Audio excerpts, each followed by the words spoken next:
SHK Gereja Protestan Maluku. Sabtu, tanggal 8 Januari tahun 2022.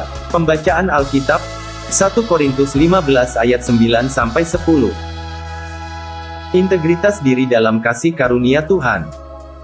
Dalam sebuah percakapan panjang melalui handphone, seorang laki-laki yang biasanya dipanggil Kakak Bu mengatakan, "Beta seng sangkalai kalau orang banyak pilih beta par jadi pengurus di unit. Beta pun kehidupan yang gelap beberapa tahun yang lalu, ternyata dong seng hitung akang dan menjadikan akang sebagai alasan untuk menolak beta. Beta yakin kalau semua ini dapat terjadi karena kasih karunia Tuhan." Apa yang dikatakan dan diakui oleh Kakak Bu tersebut, sama dengan yang dirasakan dan diakui oleh Rasul Paulus. Ia dapat mendirikan jemaat Korintus dan melayani selama kurang lebih 18 bulan di sana, hanya karena kasih karunia Tuhan. Rasul Paulus menjelaskan tentang dirinya, sebagai bagian dari pemberitaan Injilnya kepada jemaat di Korintus. Cara Tuhan memilih dan memakainya, merupakan sesuatu yang luar biasa, yang hanya dapat dipahami dengan iman.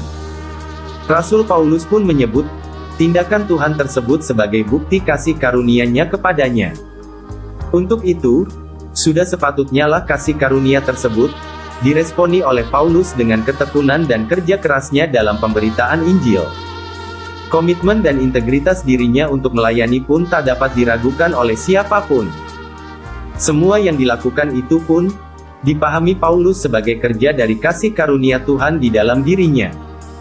Sebagaimana pemahaman dan iman yang dimiliki oleh Rasul Paulus, dalam memandang cara Tuhan bagi dirinya, demikian juga seharusnya bagi kita selaku orang percaya.